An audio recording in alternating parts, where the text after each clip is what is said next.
baptisan itu gimana sih? Maksudnya itu apa gitu? Iya, Kita lihat dari katanya oke. dulu atau apanya dulu boleh. Gue buka ayat di Matius 28 Boleh, ya. ayat 19.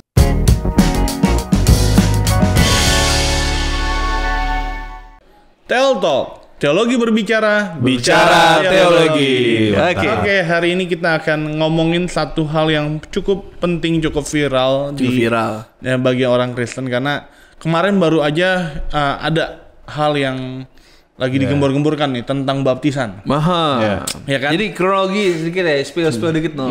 Jadi yang menurutnya baptisan yang paling benar tuh baptisan Islam. Iya kan? Menurut si pendeta itu ya. Betul. Gitu.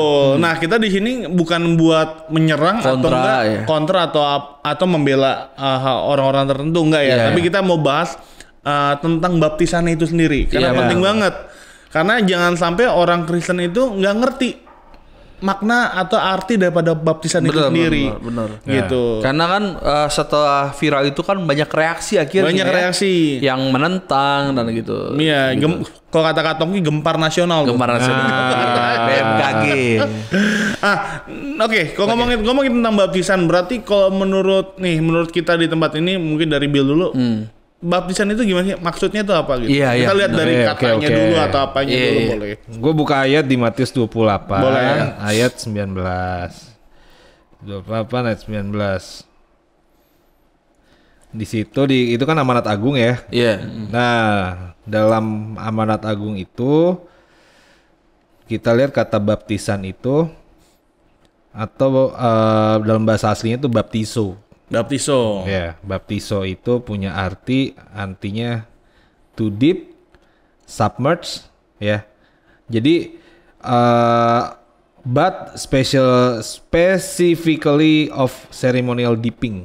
Dipping itu maksudnya menenggelamkan. Menenggelamkan. Gitu. Nah, jadi bisa dikatakan bahwa kalau ngomong baptisan, kalau sesuai dari bahasa aslinya yang baptiso itu berarti baptisan itu bicara tentang dicelupkan atau ditenggelamkan begitu. Oke. Kalau kata baptis tuh ya. Jadi memang kalau menurut gua pendeta yang bicara itu sih ada benernya memang. Karena pendeta yang berbicara itu kan berbicara soal baptis selam. Iya. Betul. Gitu. Memang kalau dari bahasa aslinya sih kita lihat baptisan itu bicara kalau di perjanjian baru ya khususnya memang bicara soal penyelaman atau masuk ke dalam gitu lah. Masuk ke dalam. Kurang lebih gitu teman-teman. Nah itu apa namanya itu ngomongin cara kali ya. Cara mungkin makanya kita sebagai seorang Pentakosta pasti diselamkan kan gitu. Iya. Iya. Bagi kita GBI kan. Nah temen yang kita mau lihat, yang kita mau omong ini adalah mungkin bukan caranya tapi dia bilang begini. Satu-satunya jalan keselamatan harus diselamkan. Oh, the only way. Itu. The Nah, itu only yang way. akhirnya kayak menjadi reaksi karena kalau kita kata Paulus kan gini kata Paulus, kalau aku kumpul sama orang Yahudi aku jadi orang Yahudi kan. Iya. Kalau gue nongkrong sama orang Yunani gue harus jadi Yunani. Betul. Kan? Kalau kita ke GPIB pasti kita akan toleransi sama Berarti namanya konteks kontekstual iya ya. gitu. Tetapi yang menjadi reaksi adalah gue rasa kalau masa baptis itu gue rasa kayak udah selesai lah ya. Iya, iya. Ya Pentakosta, percik berarti orang Udah nggak ada masalah lah Injili, orang Calvin dan lain-lain. Iya. Tapi yang masalahnya adalah kalau lo nggak diselamkan, lo kagak selamat. Betul. Akhirnya Jadi setelah dari reaksi ibadah itu banyak orang yang diselamkan gitu. Iya. Iya. Padahal deh gerejanya sebetulnya bukan yang tradisi atau cara yang diselamkan. Akhirnya pendeta-pendeta pada bereaksi. Nah. Pertanyaannya adalah apakah kalau seperti itu, kalau orang yang tidak diselamkan dia emang tidak masuk surga apa gimana jadi kan gitu.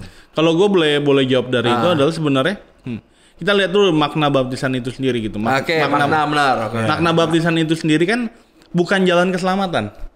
Iya kan? Ya kan kalau misalkan baptisan itu adalah satu-satu jalan keselamatan ya percuma Yesus mati di kayu salib dong. Betul. Ya kan? Dan juga pertanyaannya bagaimana dengan penjahat yang di sebelah kanan Yesus, sebelahnya Yesus. Ya lupa kanan atau kiri. Nah itu kan dia belum tempat dibaptis. Alkitab nggak pernah menulis bahwa orang ini penjahat ini udah dibaptis dan segala rupa. Ya mungkin mereka udah kenal Yesus, udah tahu Yesus karena Yesus itu gempar nasional waktu itu situ kan. Nah makanya sebenarnya kalau kalau yang gue pelajari baptisan itu bukan jalan keselamatan gitu. Tapi tanda bahwa kita udah selamat. Iya gak sih? Iya, benar. Jadi kalau dulu gue pernah diajarin gini, lu udah selamat belum? Udah, tandanya mana? Ini gue udah dibaptis. Iya. Gitu. Jadi sebenarnya dari baptisan itu sendiri maknanya tuh bukan jalan satu-satu jalan keselamatan gitu. Makanya jadi gempar nasional ketika pendeta tersebut berkata bahwa ya satu-satunya jalan keselamatan harus dibaptis selam gitu. Iya, benar. Jadi gitu sih kalau menurut gua. Jadi kalau benar baptis itu bukan jalan satu-satu jalan keselamatan ya. Iya, bahkan karena, bukan jalan keselamatan bener, harusnya. karena banyak orang nih, kita kan mau menghakimi ya, tapi ada aja kita nemuin orang baptis karena mau nikah. Nah, karena lebih ke administrasi gitu. Administrasi jatuhnya sekarang. Contoh nih, dia udah baptis di gereja itu bukan baptis Islam, tapi karena dia nikah sama orang yang tradisinya Islam, mau nggak mau Islam lagi kan? Akhirnya karena mau nikah atau karena disuruh. Makanya kadang kalau kita pengen baptis, kalau ada bocah-bocah nih, gue selalu tanya. Pas di kolam nih gue tanya begini, disuruh orang tua ya gitu dipasang, enggak beneran gitu, susah lo ikut Kristus lo gitu, harus suruh kudus nih orang bisa gitu, ntar naik lagi, bisa kali, gimana marah sih untung ya, aku nggak jadi nikah, jadi intinya baptisan itu benar-benar tanda bahwa lo tuh benar-benar menyerahkan hidup pada Kristus kan, gue rasa si penjahat yang disembah Yesus tuh karena nggak punya kesempatan hidup aja, coba ada kesempatan mungkin besok baptis dia, gitu, jadi memang baptis kita nggak meniadakan baptis, tetapi baptis juga jalan keselamatan. Jalan keselamatan. Apalagi caranya harus diselamatkan gitu. Sebenarnya emang baptis sejati itu ada di Roma 6. Si Paulus berkata gini. Sekali-sekali tidak, bukankah kita telah mati bagi dosa? Bagaimanakah kita masih dapat hidup di dalamnya? Atau tidak tahukah kamu bahwa kita semua yang telah dibaptis dalam Kristus telah dibaptis dalam kematiannya. Nah, berarti dengan demikian kita telah dikuburkan bersama-sama dengan Dia oleh baptisan dalam kematian. Dalam kematiannya. Supaya sama seperti Kristus telah dibangkitkan dari antara orang mati oleh kemuliaan Bapa, demikian juga kita akan hidup dalam hidup yang baru. Jadi benar. Sebenarnya memang bukan masalah celup, percik atau apa. Tapi ya benar-benar. Tapi sikap hatinya sih. Benar. Betul. Berarti bisa dibilang lebih baik lebih dulu baptis Roh Kudus, baptis lahir baru. Itu makanya memang betul. Kalau gue setuju bukan satu-satunya jalan keselamatan. Karena yang semua orang yang harusnya dibaptis itu adalah orang yang sudah terima Yesus dan sudah metanoia. Betul. Jadi metanoia dulu baru dibaptis, bukan dibaptis dulu. Berharap untuk metanoia. Nggak bisa. bisa. Makanya kan kalau dari amanat agung itu yang Tuhan Yesus tekankan adalah jadi murid dulu. Jadi murid dulu. Baru dibaptis. Baru dibaptis. After itu apa? Ajarlah. Jadi dengan katanya yang paling penting itu adalah itu metanoia, perubahan pola pikir dulu gitu loh. Betul, bagaimana pola pikir kita yang belum bertobat menjadi pola pikir yang dimana kita memikirkan kehendak Kristus dalam kehidupan kita. Jadi sebenarnya yang paling penting itu bukan baptisnya, tapi kehidupan setelah baptis. Jadi lo harus dibaptis dalam kematian Yesus. Betul. Dagingnya mati. Bener. Lahir baru ya. Lahir baru. Makanya kita kan nanti kan juga kita jadi orang tua nih ya. Gue bio Inon onduin ntar besok kali gitu. Dikit lagi ya. Orang tua. Enggak lah. Ada keturunan kita harus pasti ini kita untuk anak-anak kita jangan paksa dia dibaptis. Ya kan? Tapi kita bawa dia ke dalam Kristus. Betul. Jadi ketika dia mau baptis, biar dia yang mau sendiri. Karena dia sadar kan gitu. Kita ya janganlah harus dibaptis umur 12 tahun udah kan baptis ya enggak gitu. Gue sepakat gue nggak mau gue gitu. Lebih baik gue perlihatkan Kristus dulu dalam hidup gue ke dia dan dia bertobat dulu yang Roma tadi katakan. Jadi sebenarnya bukan masalah baptis nggak baptis ya. Bukan masalah bukan baptis nggak baptis. Dibaptis itu harus gitu ya. Tetapi yang terpenting dari semua itu adalah bukan masalah baptis percik atau selamnya. Bukan. Tapi bagaimana kita mati nggak daging nih? Nah, betul. Dibaptis dalam kematian Kristus. Mau diselam kan tadi kita bilang. Ada orang udah diselam cuma buat nikah doang dia. Iya. Berapa tahun kemudian cerai lagi. Ada yang kayak gitu. Maksudnya kan gitu. Harusnya ketika diselamkan kan tandanya udah mati nih bersama Kristus kan dibangkitkan lagi. Betul. Gitu. Jadi Sebetulnya kalau satu-satunya baptis Islam harus Islam terus sama tuh enggak. Harusnya mati bagi Kristus. Nah, ini seru nih kalau soal ngomongin tentang yang mau menikah itu kayak harus dibaptis segala. Sebenarnya ada benernya, tapi kita harus ngerti dulu nih. Benar. Karena kan dalam pernikahan Kristen itu dipersatukan Allah. Ya berarti dengan kata lain Allah ini mempersatukan umatnya atau anaknya nih. Yang dimana anak-anak ini namanya anak, berarti kita udah hidup di dalam pertobatan. Makanya kayak gereja itu mewajibkan untuk namanya dibaptis. Makanya sebenarnya sebelum masuk pernikahan Kristen, kita nih harus berpikir dulu nih, ini penting nih, kapan nih enak nih dibahas nih tentang pernikahan Kristen nih. Kita harus mikir dulu bahwa kita ini anak Allah, kita hidup dalam pertobatan, baru masuk dalam pernikahan, sehingga pernikahannya itu ada di dalam Tuhan. Makanya perlu ada baptisan kayak gitu. Gitu. Nah, jadi intinya kesimpulannya adalah bahwa baptisan itu tidak menyelamatkan atau bukan jalan satu-satunya keselamatan. Jadi kalau ditanya mana yang benar nih baptisannya mana?